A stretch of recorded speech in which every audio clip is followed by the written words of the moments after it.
নমস্কার বন্ধুরা, সকালবেলায় এক কাপ গরম চা হাতে নিয়ে তোমাদের সাথে আড্ডা দিতে চলে এলাম।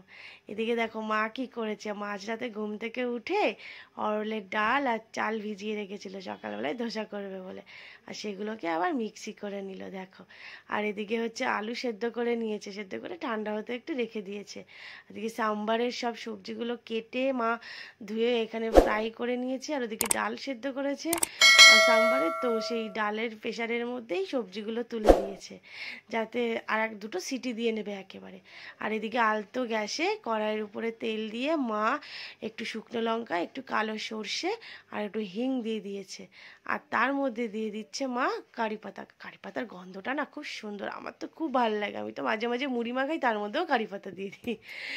আর এইদিকে দেখো সেই তিনটে একটু ভাজার পরে মা দিয়ে দিয়েছে পেঁয়াজ, আর পেঁয়াজের মধ্যে মা ছোলার ডাল আর হচ্ছে তোমার অরলের ডাল, না সরি মটরের ডাল, এই দুটো ডাল একসাথে করে ফোড়নেই দিয়ে দিয়েছে।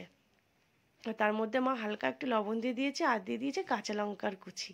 আর এইদিকে দেখো মামা, ভাগনা আর ডোডো তিনজন মিলে খুব মস্তি হচ্ছে। মস্তি বললে ভুল হবে, ডোডো খুব জেলাস, বিকজ ডোডো ভুটুকে নিয়ে ওর মামাই একটু খেলা করছে তাই। আর এদিকে মা সেই ফ্রাইগুলোর মধ্যেই দিয়ে দিয়েছে টমেটো। এবারে টমেটোর মধ্যে দিয়ে দিল মা হলুদ, দিয়ে দিচ্ছে মা একটুখানি শুকনো লঙ্কার গুঁড়ো, তবে বেশি না অল্পই দিয়েছে, আর দিয়েছে এভারেস্টের সাম্বার মশলা। লঙ্কার গুঁড়োটা কম দিয়েছে তার কারণ হচ্ছে আমাদের ভুটুবাবু আবার ঝাল খেতে পারে না, সে ঝাল খুব কম খায়, তো তার জন্য বাড়িতে যে রান্না বান্না হয় তাতেও ঝাল কম দেয়।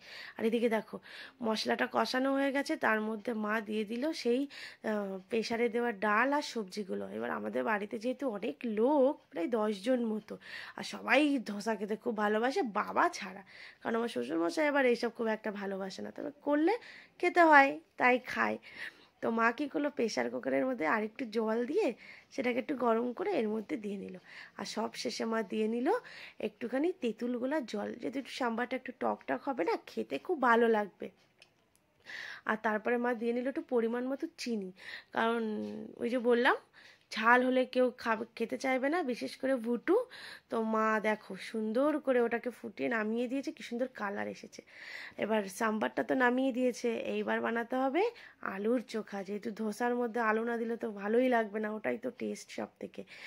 এবার মা কড়াইয়ের মধ্যে তেল দিয়ে তার মধ্যে কালো সর্ষে আর শুকনো লঙ্কা ফোড়নে দিয়ে নিয়েছে, তার মধ্যে মা হালকা একটু ওই ডালও দিয়ে দিয়েছে অল্প করে, দু রকমের ডাল।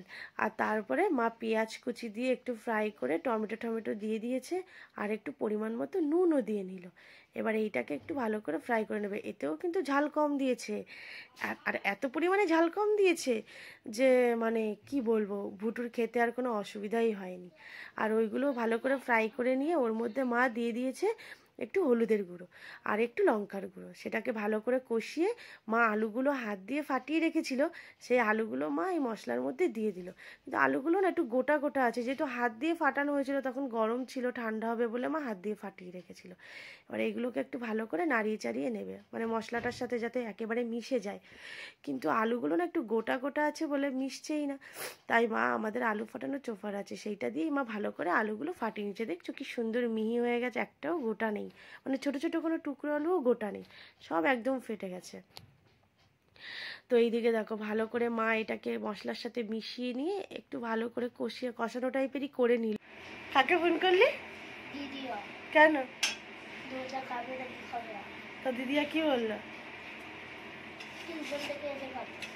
কোথা থেকে আসবে? ভুটুর লুকটা দেখেছো তোমরা? এদিকে দেখো আলুটা নামিয়ে নিয়েছে, আর এদিকে ধোসার যে ডাল ডাল আর চালের মিক্সিটা ছিল সেটাকে মা ভালো করে ফাটিয়ে নিয়েছে, আর তার মধ্যে মা দিয়ে দিয়েছে তেঁতুল গোলার জল। দেখো সাইডে কি সুন্দর একটা কফির মতো কালার এসেছে, আমার দেখতে খুব ভালো লাগে। তো ওটাকে মা ভালো করে ফাটিয়ে নিচ্ছে। খাবি?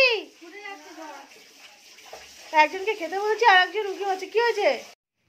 তো মা ধোসা বানানো স্টার্ট করে দিয়েছে আর আমি পাশে দাঁড়িয়ে দাঁড়িয়ে ভিডিও করছি আর শুধু মনে মনে ভাবছি কখন কমপ্লিট হবে।